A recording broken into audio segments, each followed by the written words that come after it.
Good morning, good afternoon, and good evening, and welcome to another episode of The Season Keepers, the show where the only two people we recommend keeping for the season is us. My name's Matt, aka Clean Sheet Wipeout. My name's James, aka FPL Drug. First things first, mate. Have you got your Christmas tree up? No, not yet. I'm just- gonna have to buy some Christmassy stuff because it's 1st of December after all. So, Well, I say that because the spirit. yeah, well, those that are watching on YouTube will see over my right shoulder a massive Christmas tree. We've gone early. The missus really wanted to celebrate Christmas this year, so already bought all the decorations. There's lights outside. There's a little tree upstairs. We've gone fucking mad, mate. So Yeah, for those of you also on the YouTube, I wouldn't put a Christmas tree in my kitchen. So, touche, mate. Touche. Keep it to the living room. God, yeah. Right. Well, it was a bit of a crazy game week, so I think we should just jump straight into it because there's plenty to talk about. First game, which was an Amazon Prime video game. I know a lot of people had difficulty connecting to this one, which was a right pain in the arse, was Crystal Palace 0, Newcastle 2, and somewhat of a snatch and grab from Newcastle. Massively so. Obviously, a goal for Joel Linton. I know. What an event. I was glad to be there, glad to be watching it on Amazon Prime. And obviously Callum Wilson. My girlfriend accidentally didn't change her team, and she had him firmly last on her bench. Oh, mate, I've been The worst thing is she had her first two subs come on due to Sterling and somebody else missing out. So yeah, I think I mentioned that 2 or 3 times in our little group chat, just to really rub salt into the wounds for Storm there, because yeah, Wilson, what was that, 13 points at the end, sat on her bench. It was 12 or 13, I think it was, and obviously heartbreak for Palace right at the end. They had a relatively good defensive display up until that point. They just switched off at the last few minutes. Yeah, I was particularly frustrated. I was a Van Aanholt captainer in Sky, and to see him put in, I think it was at least 3 stunning crosses that you thought just someone get on the end of them, and then maybe it's a different game. But yeah, as Palace do, they kind of have a tendency to switch off in the last 10 minutes recently, don't they? And I think it was, I'll shout it, Rob Pick in one of the group chats. I said we were all talking about Palace keeping a clean sheet. And he said, it's got 2-0 Newcastle written all over this. And there it was. Again, 10 minutes later after that comment, 2-0 Newcastle. So fair play, mate. PVA brought him in specially, and his delivery was actually quite good. I think Benteke really should have put one of them away. Yeah, agreed. I just think Benteke is low on confidence. I think the old Benteke obviously would have buried that, but will he ever get back to his old days? I'm not sure. Don't think he will, to be honest, mate. I genuinely think we've seen the best of Benteke, during his Villa years and whatnot. And I think so, and I think there's more to come from PVA because that is essentially good delivery. Just no one's on the end of it. Yeah, no. We'll touch on it later, but I got rid of PVA because I'm frustrated with Palace. But I think if you've held him, he's worth holding probably until at least they play West Brom, which is obviously next weekend, and then go from there. But yeah, Callum Wilson probably the star of the show again. We've got the news on Newcastle that their fixture is postponed for this Friday. So if you do hold, Newcastle assets, mainly probably Callum Wilson, he's not going to be playing this week. So that's one to keep an eye on and see when the fixture's rearranged for. But that maybe has some implications on Sky, which we'll touch on later. Next game, which was got Klopp ranting. Brighton 1, Liverpool 1. Wow, obviously an interesting interview with Klopp, and I think it was Des Kelly. Yeah, it was Des, yeah. But first, we'll talk about the game. And obviously, VAR, again, has dominated another game. Yep. Obviously, a lot of us brought in Jota this week, Jota. We both did, didn't we? Yeah, we both did. He did the business, and I would have sorely regretted that not bringing him in if I didn't. I mean, just continuing his great form. You can tell why he's near the top of the form charts. at that price, it's a no-brainer, especially seeing as he seems to be starting now. The only doubt we had before was, is he going to play? Is he going to get rotated? But it doesn't really feel like it. No, I think he's the star of the show at the moment. You know, is it 5 goals and 5 that he's got now for Liverpool? Which, you know, something like that, or very close to that. Yeah, those stats you can't argue with. And obviously, when you're seeing Jota play the full 90 and Salah, you know, taken off after 60 odd minutes, purely because of COVID, you know, Klopp, you know, is kind of hoping to ease his fitness and making sure that he doesn't get injured. But yeah, just Jota's so consistent, and at his price, I think it's a no-brainer at the moment. I was incredibly surprised to see that he was still around 20% when we brought him in. He's gone up to 25% now, and I expect that to continue to go up. You know, he's only 6.8 million. I don't know about you, but it psychologically makes me feel better about not owning Salah. If I compare the price of Salah and the price of Jota and the difference in performance with the money saved, I don't feel so bad. Yeah, well, it's almost 50%, isn't it? And I know you're always going to have that doubt in the back of your mind with Salah because he could go big and he could get a hat-trick. You know, he's on pens when Milner isn't on the pitch. So he's got that kind of edge to him. But is it really worth the extra 6 or 5.5, 6 million? Like that's a huge chunk of our budget. Exactly. It means you can upgrade like 2 maybe James Rodriguez or Grealish's to a KDB and a Bruno. Yeah. And that overall was probably a better move than just having the one explosive Salah. Well, exactly. And I think the way FPL's going at the moment, there is a way to go like really big in midfield if you wanted to, because there are the cheaper striker options up there. You know, you've got Watkins, Antonio, Ings, Adams. They're all there. But yeah, maybe like if you need that little bit of extra budget and you want to go maybe slightly bigger at the back, Jota's a good alternative at the moment. And, you know, in Sky, maybe slightly different story because of the captaincy and the ownership. Like Salah goes big in Sky and you don't have him as captain, then you could see a huge kind of downturn. But FPL is slightly different. So yeah, for me, Jota at the moment, I'm happy to have him. We obviously seen the, as you mentioned, VAR was a big talking point. So we had the Salah goal that was ruled out for offside. That happened. Before those incidents, there was one that I do want to mention was Neil Maupay. So obviously got his pen, missed his pen, and then goes off injured about a minute and a half later, straight down the tunnel. Obviously, understandably fuming and frustrated with himself. That's the thing. Like, if he then turns up again this weekend, we all know that he just feigned injury and then fucked off down the tunnel. So, basically, one big tantrum. And then obviously we had the pen at the end for Brighton as well. Which, do you think it was a pen?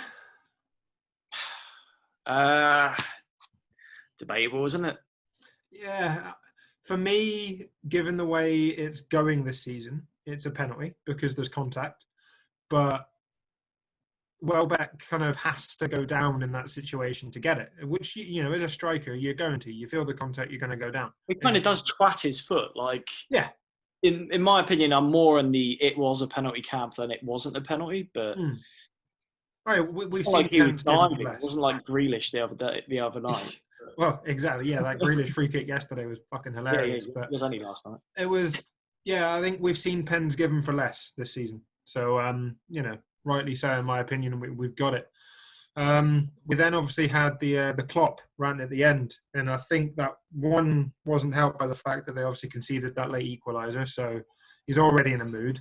And then we seen Milner go off with a hamstring injury, and then I thought it was ridiculous of Klopp to then basically put that on Des Kelly and then say, "Yeah, congratulations, there you go, mate.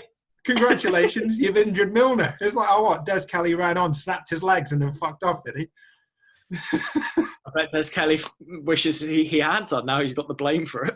I know. Oh, the interview went on a bit too long for me, but I think Des was well within his rights to stand his ground. Like, he's not BT Sport at the end of the day. He's not making these decisions, yet he has to, you know, go and front it and interview Klopp. So, yeah, Klopp's got a point to make, but I don't think he should be personally attacking Des. Yeah, I don't think it was particularly wise. And obviously, some of Des's points do sort of stand up as well. Like, the club, the chief executives, they agree the deals with the broadcasters. Yeah. So they're kind of at the mercy of what they agree to. If they've agreed to those slots, then they can be put in those slots. Exactly. Yeah, it's all a bit, up in the air between the clubs. And yeah, he's got a point, they're the early kickoff again. And it's because the companies want to select these big teams. So if they then start to maybe put, West Ham, Aston Villa is the early kickoff, or like a Burnley, West Brom game is the early kickoff, they're not going to pay as much for the package. So that's what Yeah, exactly. It does tend to be a bigger team. It tends to be, I think it was Man City, West Ham was one of the earlier BT Sport ones on a Saturday. Yeah. I think they rotate around everyone, but obviously Klopp's going to, I think he's had it more often than. Yeah, I think they have, which, it's understandable. And then the fact that they're getting these injuries, makes a big difference. But then you've got clubs like Spurs and, Leicester. They're not necessarily getting the injuries that Liverpool are having. So, then maybe there's something that they've got to look at behind the scenes. I don't know. But it'll be interesting to see how they deal with this moving forward, and whether we do see a slight change to which teams are selected in those early kickoffs. Yeah, it'll be interesting to see if they adapt their approach based on interviews like this. Yeah. Maybe BT executives will be thinking, we can't put Klopp in the early one, or maybe they'll do it even more. Well, exactly. And then the other point is the fact that Liverpool have still got a massive game tonight in the Champions League. They kick off, I think it's 8:00, them and City today. And although City could probably rotate heavily, Liverpool I don't think can, because it's a must win, or at least draw game against Ajax. If they lose, they're potentially out. So they're going to have to field a relatively strong squad. Very good point. They put themselves in that position. So, right, moving on before I piss off any other Liverpool fans. It's Man City 5, Burnley 0. Wow. A Riyad Mahrez performance out of nowhere, which I don't think anyone really saw coming. No, not at all. It was a hat-trick. Yeah, hat-trick at the end. And for those De Bruyne captaincies like myself, it was frustrating because I think we got a good return. He got 2 assists, but that one at the end where he hits it off the inside of the post and back out, that was gut-wrenching.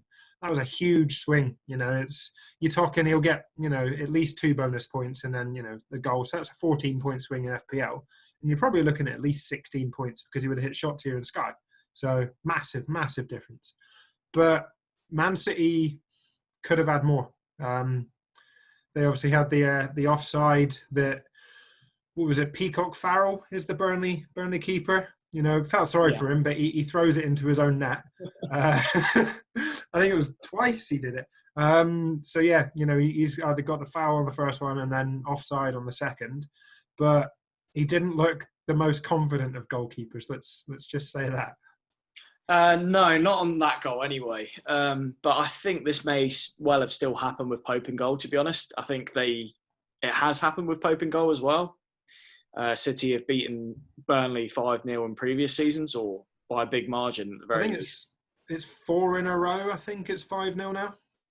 Yeah, I think I saw a stat that was along those lines. Yeah. So it doesn't surprise me that they've done it again, especially obviously with the first choice goalkeeper out. And obviously Burnley, it's a bit worrying, especially with all the teams around them winning. You got West Brom picking up points, Fulham picking up points. Exactly.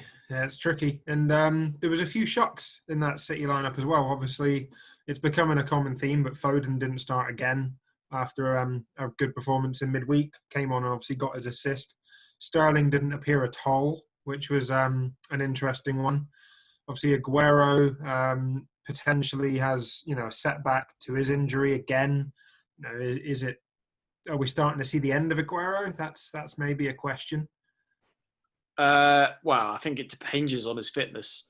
I think if he's actually playing, then maybe we can judge. But I think City attacking wise, the only asset I'll be touching would be KDB, and that's the only one in my team. Yeah. I think Foden wise, just pick Jota instead. Doesn't make sense to pick Foden at this point, I don't think. Regardless of any fixture runs, because you don't know when he's going to play. No, exactly. And obviously over Christmas, we've got a condensed period of fixtures. City, more than most, to be fair, the old Pep roulette. We're going to see rotation. So for me, I gambled on bringing Cancelo, for instance, into the Sky team for both my teams because, he's 8 million. I thought, well, he's had a good run of games. He'll get fit. And I didn't expect Mendy to be thrown straight in, which he was. But I'm going to hold Cancelo because even if he plays, 2 out of the 4, I'm still hopeful of getting returns, and I don't want to waste the transfer just yet. So I'll probably reassess where I am, maybe once they've played West Brom or Saints, just to see. But in those condensed periods, they're inevitably going to rotate. We'll see Sterling come back into the team. We'll hopefully see Cancelo. You might even see Foden start, and players like Mahrez and stuff will be rested. So I think, like you touched on, the only one I'm going to really stick with is KDB. Yeah, I saw a few on Sterling captain. Some people were lucky and had I think like a vice of Jota or a vice of maybe Salah. I've seen a few that had vice of Grealish and vice of Jota. So they've got good returns from it. But if you hadn't set your vice captain and it was just someone shit, tough. But it'll be interesting to see if Sterling plays tonight and how he gets on. What one to keep? Yeah, will. But yeah, for Burnley, I think you mentioned it there. I'm worried about Burnley. They haven't looked great. Obviously, Pope missed out this fixture. Their run in the next 5 doesn't look particularly appealing. It's Everton, Arsenal, Villa, Wolves, and Leeds. It's tough. It certainly is. Should we move on to the Everton Leeds game? Yeah, and a game I actually really enjoyed watching, even though it only ended 1-0 to Leeds. Another clean sheet for Leeds, which is impressive. Defensively now, I've got to think about putting their defenders in my FPL team because, they're in my Sky team for good reason with the tier points that Dallas and Isling pick up. But potentially, maybe I'm overlooking them for defence FPL-wise. Maybe, especially with the Villa announcement, I could move Matty Target on to a Leeds defender. Yeah, well, exactly. I've got Luke Ayling, and he picked up 5 points for me for this week. And then, obviously they got the clean sheet last week that I benched him for, which I was a bit pissed off by. But it was a brilliant game to watch, even though it was, a late winner for Leeds. There was so many shots in this game. I'm sure I saw a stat that was 30 plus shots between the two teams. Meslier made 8 saves and Pickford made 5. So, it was clear that, they were popping shots on target. Meslier made some outstanding saves, to be fair. Everton should have scored. In fairness, Pickford made some really good saves as well. So, for a game that's finished 1-0 and actually looked like it would be 0-0 till, Rafinha popped up with that really good goal. I thought it could have easily been at least 2-0, 3-0 at that point. It was just a brilliant game to watch. But it's one of those things we're getting used to when it comes to Leeds, isn't it? Yeah, no, it certainly is. I think you want to watch Leeds, to be honest. You see who they're playing each week, and they always give them a good game. Obviously, Everton are a good side, so it's quite an impressive result away at Everton. Yeah, and obviously Leeds play Chelsea this weekend, and I'm really looking forward to watching it because obviously we've seen the battle that Chelsea had at Spurs, which we'll touch on later, and that was incredibly edgy. But I can see this being a really open game between Leeds and Chelsea because Leeds are going to go at them. And if Chelsea then play the likes of, Pulisic, Havertz, Ziyech, Werner, all together and go at it, because I don't think they can sit back and defend. I think they're going to have to go for them as well. So we could see a thriller. Yeah, it's going to be extremely hard to predict as well. I can't call it, to be honest. No, neither can I. I genuinely could probably see 3 goals each in that game. But hopefully it's the type of game we get and not a 1-0 again. Moving on then. And a game that we touched on last week was Sheffield United against West Brom, and the fact that West Brom won 1-0 and the mighty Sammy Johnson gets 11 points, 6 saves, clean sheet. For me, man of the match, and I think he was given Sky man of the match, the legend, absolute legend. So for those of you listening, I've been shaking my head throughout that whole bit of Matt speaking there because I knew what was coming. The 11-point haul from Johnston, it kills you, especially when the asset is so cheap, and he's romped home from that. And I think it's a great pick. I did not expect it. I thought at worst a clean sheet from this game. I was expecting 6, worst case scenario, best case scenario, 1 or 2 points. To see him get an 11 hurts.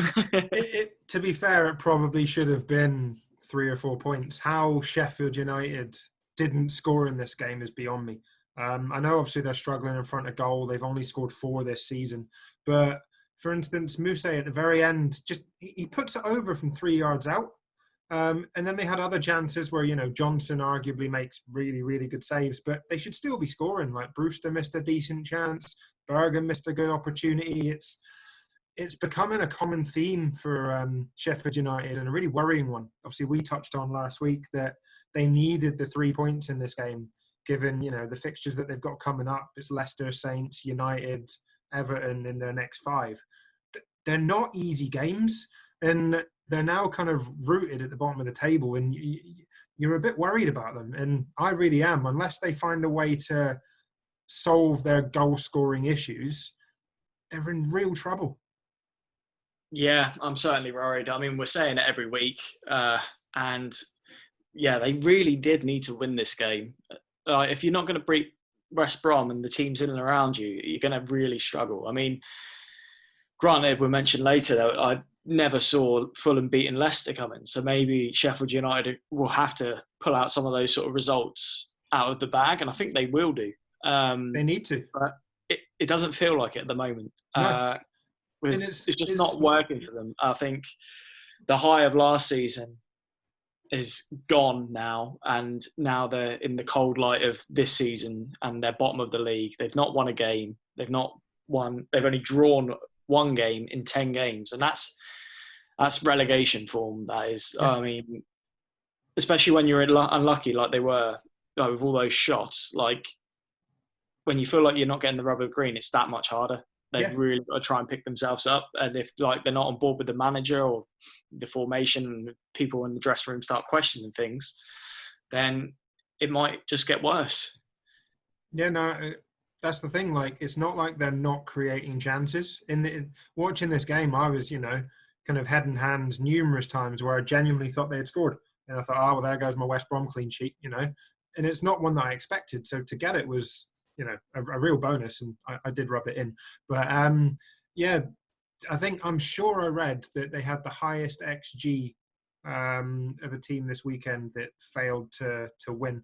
Villa might have changed that in last night's game, so apologies if it's wrong, but I'm sure that's what I read, at least before the West Ham Villa game. So it shows that they were getting the opportunities. It's just that they really need to work on their finishing, because it's a travesty for them to get that opportunity. I think it was in the 92nd minute. There was 7 minutes added on. You get that golden opportunity at the death to at least scrape a point against West Brom, and you go and put it over from 3 yards out. You can't be doing that. No, exactly. They need a finisher, just a cold-blooded finisher. Yeah. Well, I think we've dwelled on that too long, and probably trying to avoid the next game more than anything. But yeah, it was Southampton 2, Man United 3. Same old bloody story. How many times do we have to throw away a lead against Man United? It's happened so many times now. I know. And I was sat there at halftime actually feeling good. Great display. Actually sort of half believed that we were going to win the game. And it was soul destroying. Well, that's the thing. We didn't even play particularly well in the first half. So to go in 2-0 up was a real bonus. And I'd expect, to come out in the second half and at least try and shore things up. But as soon as Cavani came on, we couldn't deal with him, and there was no real plan to deal with him. We looked, jaded. We looked a little tired at the end. Arguably, we ran a lot, but to throw it away like that, honestly, I was fuming. Like I stormed out the room. I don't do that, but I threw the pillow down, stormed out the room. I had to go at Ellie eventually, I felt sorry for her. But, mate, I was in such a bad mood. And for us to have been 2-0 up at half-time to then go that way was a joke. Honestly, I was raging. And I said at the beginning I'd take a 2-2 draw to someone I was chatting to on Twitter, if Bruno returned. But to then have that and then snatched away from us at the death was it's just gut-wrenching. I'm fed up of the stat that keeps coming up in the corner as well that shows that we've lost the most amount of points from winning positions, I think, since the start of last season. Yeah, a horrible stat and a horrible thing as a fan to throw away a game. And we keep doing it. We keep throwing away games. Yeah, but, on the positive side, Prowsey continues to look a real treat this season. Obviously, another gem of a free kick. Got the assist as well for Bednarek's goal from the corner. So he's proving that, he's got goals and assists in him this season. And I think Hasenhüttl was kind of giving him that little bit more of a free role and, working to the fact that he is such a set-piece specialist. So I wouldn't, turn anybody away from maybe gambling towards him. No, definitely. I mean, I think he's the best free kick taker in the league. Agreed. I don't 100%. think anyone else can touch him. No. Yeah, and I think he's probably the best English set-piece taker we've got, in my opinion.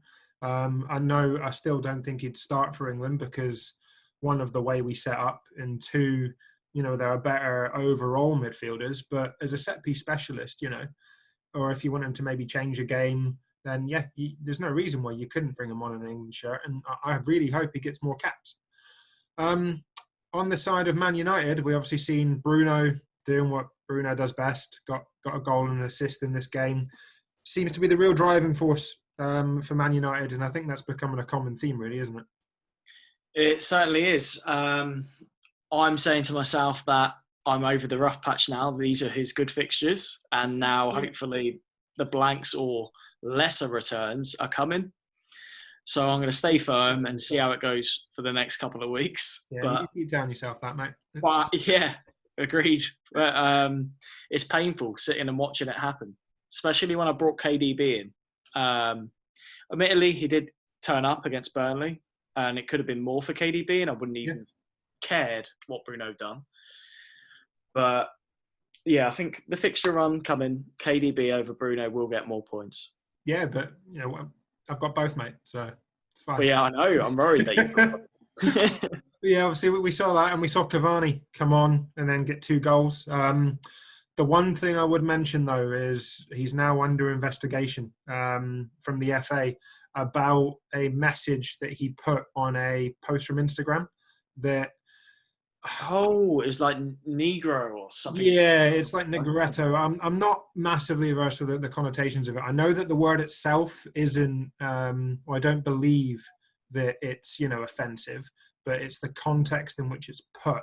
And obviously I believe, that there isn't a real comparison, but it's also something that Suarez had said during his case with Evra, just from what I've been reading and what I've been listening to. So I expect, and obviously given we've seen Bernardo Silva pulled up for something that he had said, or that tweet that he had previously, which again was in jest, as a joke against something from his culture. But I can see Cavani potentially getting a ban for this if they're going to stick by the rules and do what they've done to other players. So when we see that, I don't know, but it's one to throw caution to the wind and maybe have that in the back of your mind if you're looking to bring Cavani in. Yeah, potentially well worth thinking about, because obviously, he's cheap at 8 million and potentially a good pick if he starts or features often. But if this investigation is ongoing, then perhaps wait. I don't know the ins and outs of it. I saw it briefly, but I've not actually read like an article on it, so I can't really comment until then. But I'd tell you what I did see last night was Anton Ferdinand's programme where he spoke about the John Terry incident. Okay. It was on BBC last night at 9 p.m. It should be on iPlayer. And that was a real good watch. His account on things like on how the court case, how that affected him and his family. Because obviously he was the victim in that. Yeah. And people were sending him death threats, his family death threats after that, which is just sickening when you think what's Anton Ferdinand done? He's the victim in the scenario. Yeah. No, exactly. So, I'd recommend that as a good watch for anyone. I'll have to give it a watch. For those that can't afford Bruno, I think Rashford is still a very good option. Obviously, we saw Martial was out with an illness, but I thought Rashford played really well. And in this kind of setup, if Cavani plays until potential ban, I think Rashford could continue to get returns. And at 9.5 million, I think, yeah, he's a viable option if you can't get to Bruno. Yeah, I think so. I personally am staying away for now. I think if I was to go for a Man United player, I'd be going for Bruno. That's simple as that, really. Yeah, that's understandable. The only other talking point, I think, really to come out of this game was David De Gea's injury. And I know we've not seen much else about it moving forward. I think they're sending him for a scan. But if De Gea's out, Henderson's a damn good option to come back in, isn't He certainly is. I'll tell you what did make me laugh was FPL Partridge's tweet. He was saying Southampton would be hoping De Gea can recover from this injury. he? Yeah. Oh, absolutely, mate. When you see Henderson come out, you're like, oh, God, here we go. Exactly. So, yeah, potentially an option, Henderson. Shall we move on to Chelsea Spurs? Yeah, Chelsea 0, Spurs 0. And although it was 0-0, as we say, again, I really enjoyed watching this game, but more for the tactical side of things than anything. Yeah, it was like a game of chess. As a Kane and Son owner, it was a very painful game to watch. Just not quite creating enough, not getting through Chelsea's sort of back line as they normally do. Son didn't look to be as free as he normally is. I mean, they had their chances, but I think they weren't good quality chances. So it just didn't look like Spurs were going to score. No, yeah, like you say, I think they're genuinely the first team this season that have had the game plan in place to stifle Son and Kane's partnership, and they did it brilliantly. Yeah, like you say, there was no real chance of note anyway for either player that you thought, oh, should have scored. And for Chelsea to do that was brilliantly. Arguably, obviously it affects them going forward. Although I do think that had it been maybe Giroud on the end of some of those crosses from Reece James, Chelsea should have scored. How they've been missed by Abraham, it just shows maybe he hasn't quite got the quality that Chelsea need from that front man. Again, putting forward my argument that Werner should be there, Werner isn't as tall. So I think Giroud's the one. Yeah, Giroud will put them away. Yeah, easily.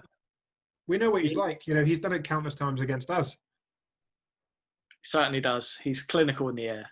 Yeah, it's a nightmare, and obviously for him, probably sat on the bench looking at that and thinking, oh, for fuck's sake, I'd have put that away.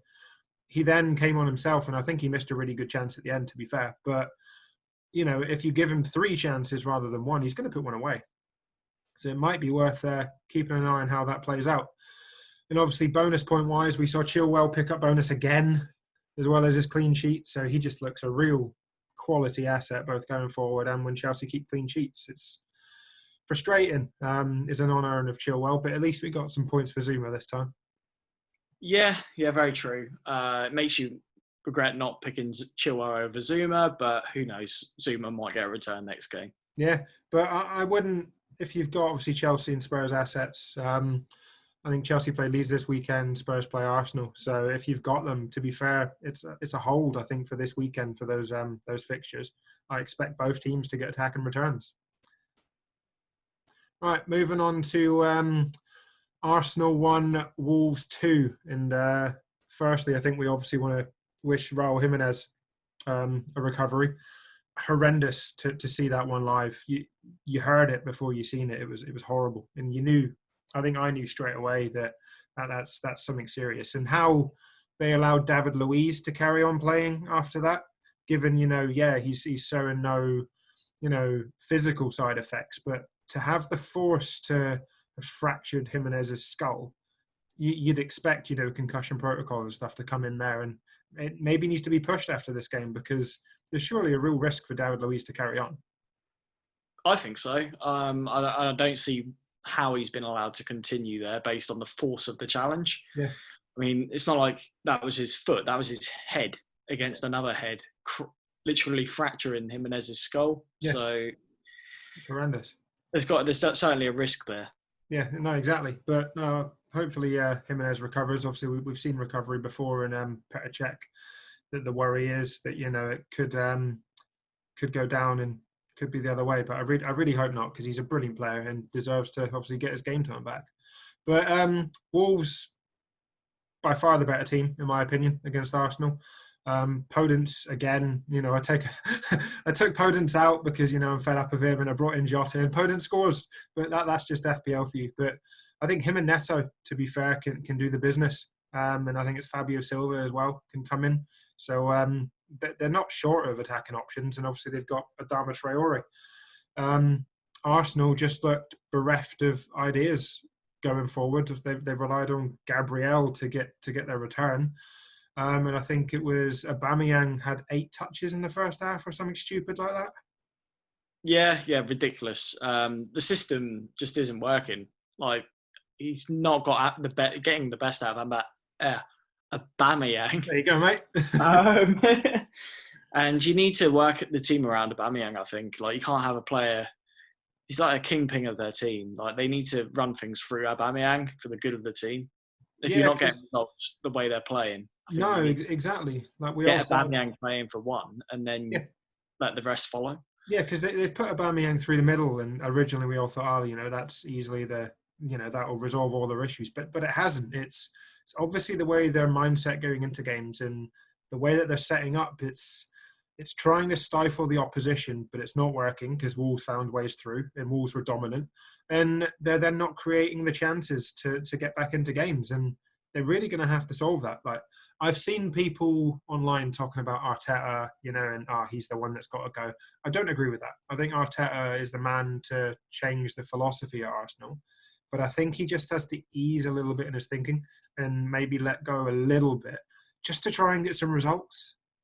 Yeah, I think people are saying he's guilty of potentially overthinking it, which I think is probably what he's doing. Maybe he doesn't have to do the whole kind of Guardiola kind of style stuff with Arsenal. Perhaps simplify things a little bit. Yeah, I think that's what that team needs. They just need a way of creating chances for, the likes of Aubameyang. They're not short of players. They've got Willian, Saka, Lacazette, Aubameyang. They're all good players. Even Pepe, but they're just not getting them. Brutal. Yeah. Well, he's an idiot for headbutting, but yeah, he's a decent player, I suppose. But But yeah, I just think they have to find a way of getting these players into games a bit more and creating chances, because otherwise they're not even going to qualify for Europe at this rate. And for Arsenal, that's, surely like top priority. Right, let's move on to a game that you briefly mentioned earlier, and a surprise, I think, to all was Leicester 1, Fulham 2, and one that a lot of people gambled on Jamie Vardy captaincy and arguably would probably let down by just the assist. Yeah, certainly so. I saw a whole host of rubbish on Twitter. Team Bear, Team Inject. Basically, for those of you not on Twitter, there's a camp who own Vardy and a camp who don't own Vardy. Those two are clashing together. We're split. Ultimately, no one came out on top. No. An assist. It's good for owners. Not as bad as a blank, but at the same time, Fulham at home, we were thinking 2 goals at least. Yeah. I was on both sides of the fence because I've got him and captained him in both my Sky teams. So obviously I was looking for the returns, and thankfully he hit shot here as well as getting the assist. But I need to make up ground in FPL. So at the same time, I was really hoping he blanked. And yeah, I think the assist was just about right because it meant I captained, KDB got a bigger haul than what Vardy got, which obviously helped in terms of points and ranking. But I do genuinely think I got away with it as well. Leicester I don't think they were set up to take the game to Fulham, personally. They weren't as, counter-attacking as we expect them to be. The press just didn't feel like it was there. And yeah, Vardy just looked really isolated for most of the game until Harvey Barnes came on, in my opinion. Yeah, I think so. I think I've got a question why he keeps benching Barnes. I think Barnes and Vardy work well together, and yeah, they look so much better once Barnes came on. Yeah, but Barnes is just the type of player that I think he wants to play. And as soon as you get on, he's the type of player that will go for the ball, chase it down, try put in crosses, take pot shots. he just looks like he enjoys playing football. And that's the kind of player that, you potentially need against Vardy, who thrives off of kind of the service as well. And Barnes is one of those players that can provide it. We obviously know that Pereira is back in training. And I believe Rodgers even mentioned that he could make an appearance on Thursday in the Europa League. So that could be an interesting one because, some of the balls that man can put in, Vardy could be on the end of those. So it's worth keeping an eye on. As for Fulham, they finally scored a penalty. Yes, they did. Each time I'm wondering who's going to take their pens. But yeah, great penalty. And I think maybe they should stick with him now. Yeah, because obviously he missed the last one when he slipped. So when you seen him step up again, everyone was like, oh God, what was he doing? Here we go. But he's got the confidence to go again. And it was a brilliant pen. I don't think any keeper would have saved it. Schmeichel tried and put it away. And Lookman obviously got his goal. I thought he looked particularly good. De Cordova-Reid was another player I particularly enjoyed watching. Fulham have got this in them. And, we've seen them. They took the game to Everton towards the end there. They got 2 goals and were unlucky not to come away with at least the draw. And now they've got the win against Leicester. They may not be the best defensively, but they've got the players going forward. Well, I think it's certainly going to bring confidence now. They've beaten Leicester away from home. They've got that in their locker now. And I think they're going to be tougher to beat. Yeah, no, agreed. They've got that confidence.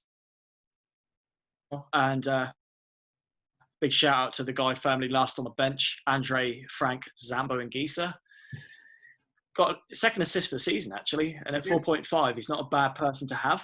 I put him in my team because the game I was watching the week before I brought him in, he was excellent. I can't remember specifically what game it was, but he was full of energy and his passing was excellent. And I thought he's got a potential to get an assist.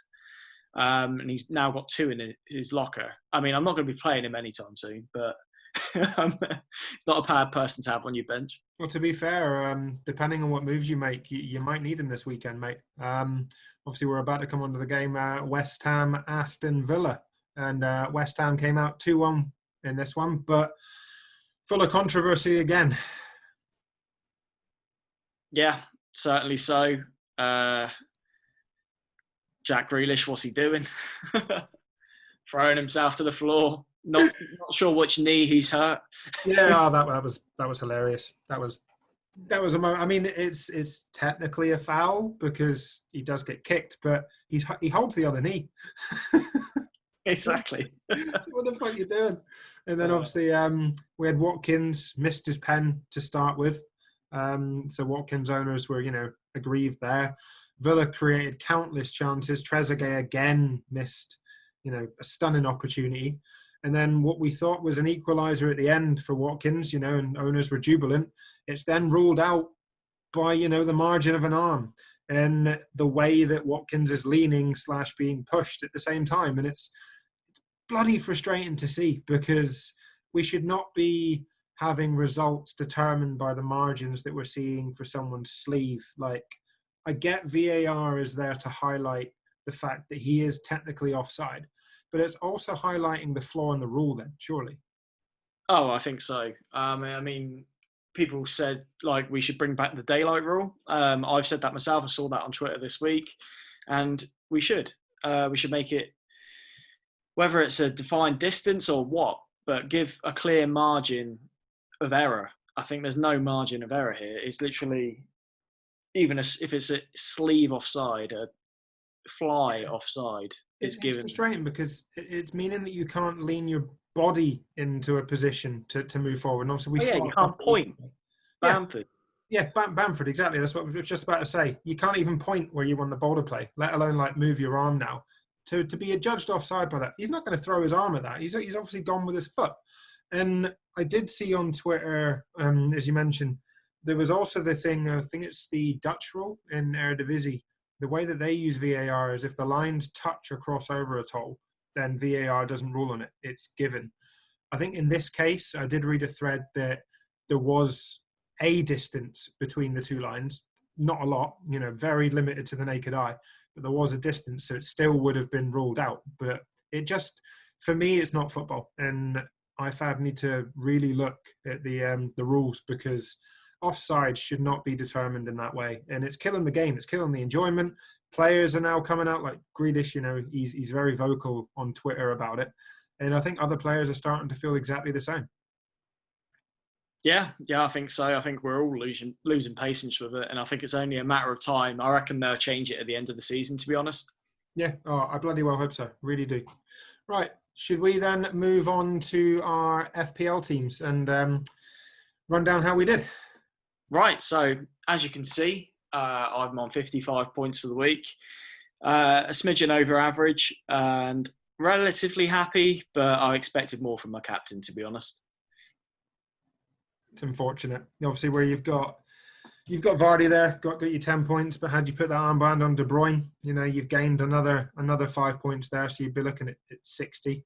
And then obviously, yeah, like you said, you've got Anguissa there with a 7-point haul, whilst the likes of DCL, Kane, Son got 7 between the three of them. It's harsh.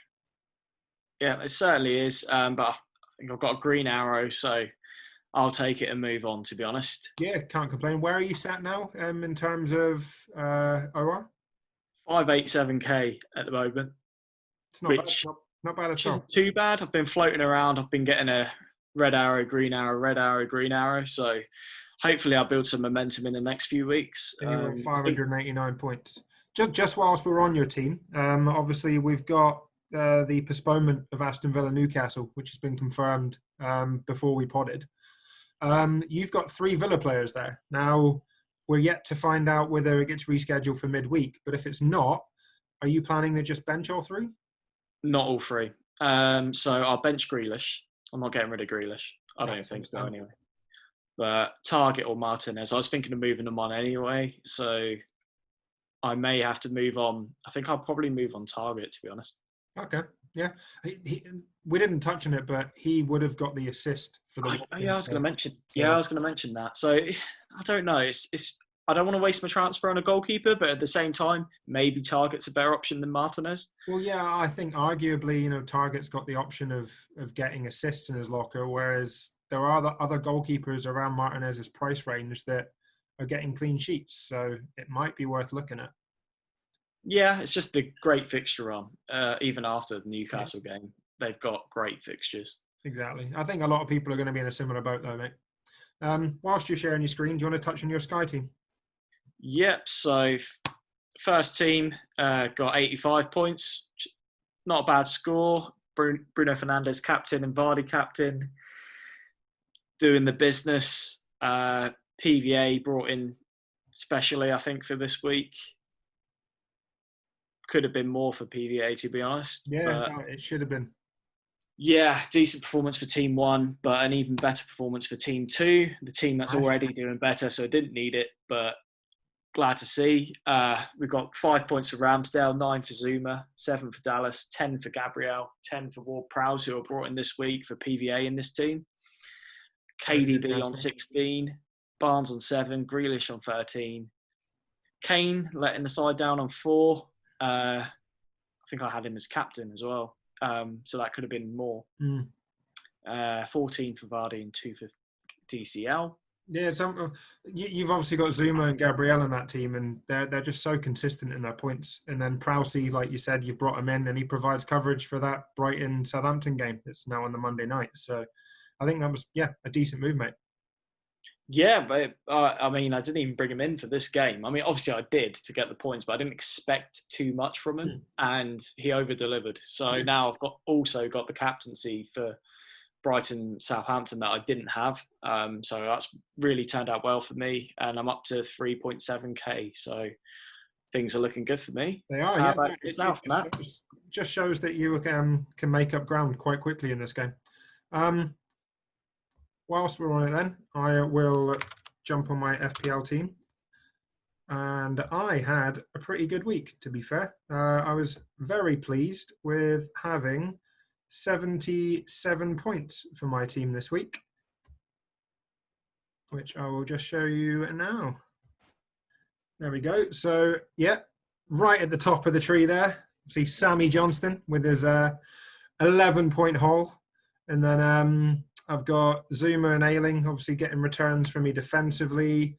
Then that midfield is what did it for me. Obviously Jota, Bruno, De Bruyne and Grealish.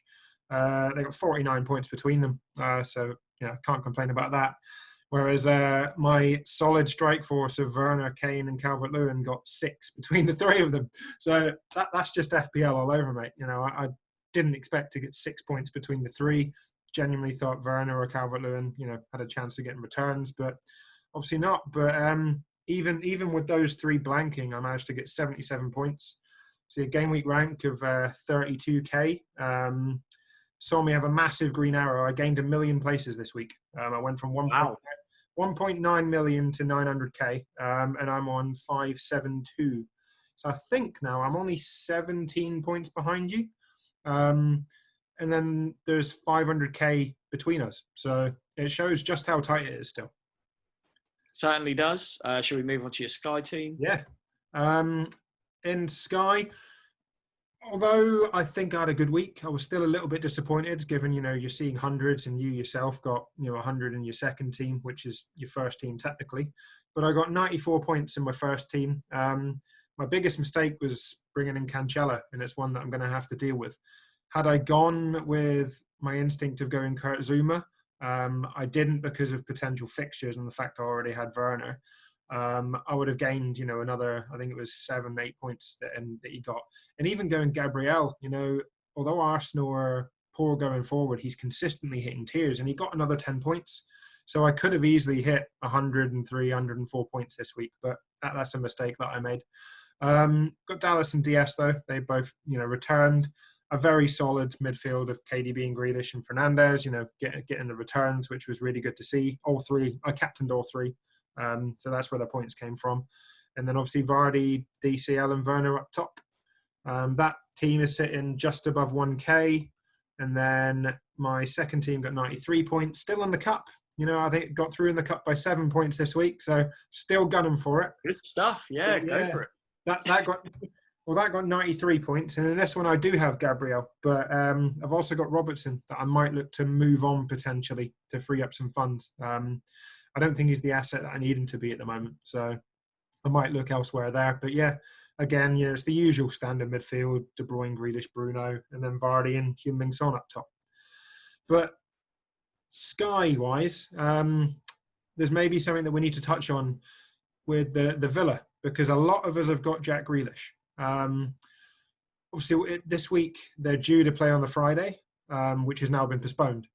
If that game doesn't get rearranged for this game week, we could then potentially see in the space where other teams play 3 games, Villa will only play Wolves. So there's a potential 3-for-1 there on any team, I think, other than Burnley, Chelsea. No, Sheffield United, Man United and Burnley are the only 3 teams that will play on the Thursday, the same week that Aston Villa play Burnley. So there is a potential move if we get the news that fixture is being postponed till potentially, 2021. Something to keep an eye out on there, because yeah, definitely we weren't going to be holding Grealish through that period if he's not getting games. No, agreed. Whilst he does have good fixtures, but if you can get someone in who's got 3 games in the meantime, it's a no-brainer. Yeah, and you might be using 2 transfers for it, but you could potentially gain 30 points during that period at least. So it's something definitely to consider. Right, let's move on to Champman then. And how did you get on this week, mate? Well, I don't know if I even want to share my screen, to be honest. I think I'll share it anyway. I felt bad for you, mate. I really did. And there it is. So 43 points. Oh, mate. Van Nistelrooy, obviously a late goal for him, so that was something to cling on to. Other than that, with Good Johnson, who I brought in this week, sort of paid off, and Tome. But other than that, a load of shit. We were obviously messaging, weren't we, during it? And you were like, still got no returns. Yeah, right up until near the end. It was Van Nistelrooy who eventually, obviously, I think Good Johnson maybe actually got his return. He got an assist, yeah. Yeah, before Van Nistelrooy. But yeah, it's just not happening. You're seeing all these goals going in, and it's quite frustrating when you've got nothing going for you. Just clean sheets getting smashed. And then you obviously got fucked a little bit by these early substitutions as well, didn't you? Oh, I certainly did. Gerald went off early. Doherty went off early. I think he went off after like 20-something minutes. He just wasn't working for him up front, they said. Yeah, it looked a real good option as well. When you seen the team sheets and you seen Doherty up top, you were like, oh, there we go. But yeah, didn't work out for him, and he got hooked quite early. Yeah, -4 down to 39. So that's enough of that. I'll get that off the screen. How's your team looking for the game week coming? I've answered a different question here and showed you my overall rank. So I've gone down to 807, but you can pull here's it my back. team Yeah, you can pull it back next week. It's obviously stuck on Van Nistelrooy captain. I don't think I've sorted it out yet, so hence the Holland. Actually, yes, I have, but I'm not sure what to do with Holland. I'm not sure if I feel comfortable having him first on the bench. Yeah, I'm not so sure. I'd probably play Holland over Doherty, to be honest. You think so? Aren't Man City not that amazing on this, especially No, City are actually quite a good team because of their poor rep. Teams seem to potentially underestimate them, but no, I think going forward, City have played really well and they've got goals in them. From the sim data, I think they're one of the only teams that have continuously had at least one game where they've scored 5 in fixtures, and we know Spurs are leaky. So for me, I'd maybe play Holland. I know it's against Leeds and that's a difficult fixture, but I don't think Doherty will get a clean sheet against Man City. That's for sure. No, not from what I've seen with Spurs, but they say to not bench a home defender because of like high ratings and yeah, particularly centre backs. I learned that lesson last week with Tome. Obviously, you played him for his 8 points, and I had him plumb on my bench and played Wally like a Wally. But that's Champman. I need to get my head around the fact that in Champman, obviously, we're always looking for those players, and we really need to be targeting those centre backs because they do continuously come up with points. Even if you don't get a clean sheet, you're always looking to see, they're going to get the bonus point returns, and that's something that I think I just need to continuously kind of remember, rather than it being the case of, he's a defender against a tough team, I'm not going to play him. But I had a reasonable week this week. I got 76 points in total, which... Oh, no, it wasn't. Hold on. I've got the wrong screenshot on my big screen. I got 88 points in total. There we go, on my main screen here. So 88 points, which I thought was actually a really good score, until you then go in the group chats and then you see the fact that, we're getting hundreds and people were hitting 110. But I was happy. I got, big points at the back. I think I got probably half my points from my back three and my goalkeeper. Can't complain about that. Petkov, Solakovic obviously came up with the goods, continuously do so, and then Van Nistelrooy came up trumps. But as you can see, Emerson Tome sat there on 8 points, and Luke Disable, quite rightly, pulled me up on it when I posted my team and said you shouldn't be benching a centre back. So that was my issue. As for the SK Community team, which is the team I was looking on my other screen, that got 76 points. Not bad, given, we're not allowing you guys to make transfers unless there's an injury. We might be nice and allow you to bring in a Liverpool player if you want for the double game week, but we'll confirm that, obviously, after this week. Team selection-wise this week, I'm looking quite good. I've got 11 home players at the moment, and I'm looking to bench Wally this time. I'm probably going to play Bramble, even though they play Leeds at home, because, again, I expect he could get bonus points. So it's a risk I'm going to take.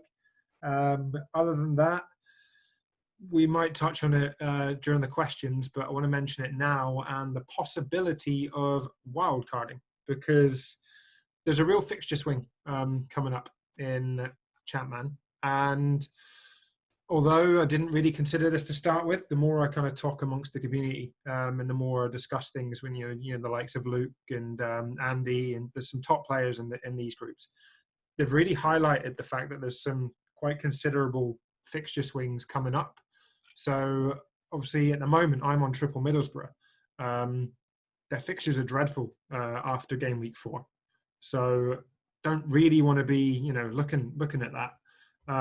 They then play, so it's Leeds away, Blackburn at home, Leicester away, Villa away. Like, it's not particular fixtures I want to be targeting after game week 5. Again, the same with people that are on the likes of, Spurs. They've got 4 away fixtures in the next 5. Watford, 3 away fixtures in the next 4, and they're against, Arsenal, Everton, Charlton, all away.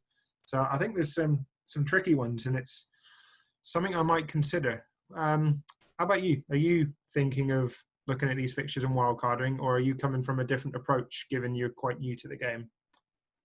I'm taking a more sort of simplistic approach as a newer player. Until I'm really unhappy with several players, I don't think I'm going to be wildcarding. I'm still sort of seeing how it goes so far. So until I really don't like my team, I don't think I'm going to be playing my wildcard. That's fair. You might even change your mind at the weekend, but I think it's worth it's worth looking at, mate. That's I didn't think so to start with, but there's a reason that it was quite prudent amongst the community that they were all mentioning, the potential of wildcarding. And I think Craig Kemp's talked about it on his pod, and the Man On chats have talked about it on theirs. And I think it's worth raising, because there are some real fixture swings that I didn't potentially consider to start with. Should we then jump on to the questions? And we've got a few questions to touch on. So question 1 is in from FPL Dempsey. I own Che Adams in both Sky and FPL. Are there any notable differences in his play output with and without Ings? More importantly, can he be a long-term hold? I'll let you go first, mate. Well, he's performed certainly a lot better than I expected. And I'll be inclined to hold him even in both games, especially with Saints being the only game on the Monday against Brighton for Sky. I think in FPL, his price is brilliant, and it allows you to do other things with your team, and I think it's worth holding him. Yep. And in Sky, you've got that fixture on the Monday, so I think it makes sense to hold him both. Yeah, I think for me, output-wise, in the 3 games Ings has missed, Che's picked up a goal and an assist. It's something, we'd expect he could probably get with Ings. He hit shot 2 tier against Newcastle for Sky, so he's failed to do so since, but arguably against harder teams, so like Wolves and Man United.